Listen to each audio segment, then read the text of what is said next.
In this video, I'm going to show you how you can easily install apps without Apple ID, Face ID, and without entering Apple ID password. Be sure to watch the video to the very end so you don't make any mistakes.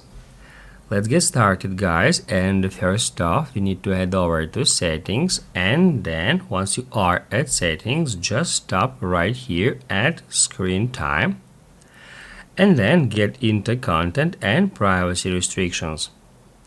Make sure it is enabled, and after that tap at iTunes and App Store purchases, and here make sure it is set to don't require.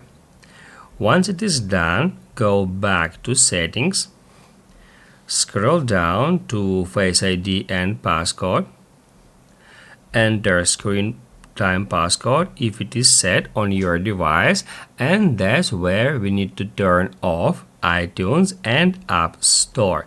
Just toggle it off, and after that we can head over to the App Store, and now we can download any apps without entering Apple ID password or without having to use Face ID feature.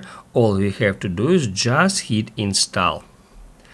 Basically, guys, that's it. So if this video was helpful for you, don't forget to hit the like button.